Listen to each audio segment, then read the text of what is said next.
part of it, but dear diary, today.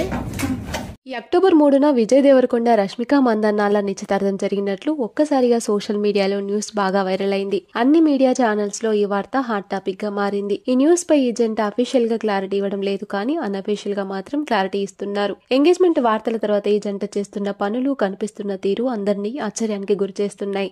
ఇటీవల engagement news తర్వాత విజయ్ దేవరకొండ పుట్టపర్తి వెళ్లారు. అక్కడ మీడియాతో కాసేపు ముచ్చటించారు. ఆ టైంలో విజయ్ చేతికి కొత్తగా కనిపించిన రింగ్ మాత్రం అందరి దృష్టిని అటువైపు తిప్పుకుంది. ఇక తాజాగా రష్మిక మందన్న తన పెట్ డాగ్ ఆరాతో ఉన్న వీడియోని సోషల్ మీడియాలో పోస్ట్ చేసింది. అందులో రష్మిక మందన్న కూడా డైమండ్ రింగ్ తో దర్శనమిచ్చింది. రీసెంట్ గా బాలీవుడ్ లో రష్మిక మందన్న ఆయుష్మాన్ ఖురానాతో నటించిన తామా మూవీ ప్రమోషన్స్ లో పాల్గొంది. ఆ ఈవెంట్ లో కూడా Rashmika Mandanna same diamond ring తో కనిపించడంతో వీరి ఎంగేజ్మెంట్ జరిగినట్లు క్లారిటీకి వచ్చారు నెటిజన్లు. చాలా కాలంగా రష్మిక మందన్న, విజయ్ దేవరకొండలు ముంబైలో ఒకే అపార్ట్మెంట్ లో కలిసి ఉంటున్నారంటూ బాలీవుడ్ మీడియా కోడైకొస్తుంది. ఇద్దరూ కలిసి ఒకే టైంలో విదేశాలకు వెళ్లి సేమ్ లొకేషన్ కి సంబంధించిన ఫోటోలు కూడా తమ సోషల్ మీడియాలో షేర్ చేయడంతో వీరి డేటింగ్ వార్తలకు మరింత బలం చేకూర్చాయి. ఏదేమైనా కూడా వీరు పెట్టే ఎంగేజ్మెంట్ ఫోటోల కోసం వీరి ఫ్యాన్స్ మాత్రం ఎంతో ఎక్సైట్ గా వెయిట్ చేస్తున్నారని చెప్పాలి.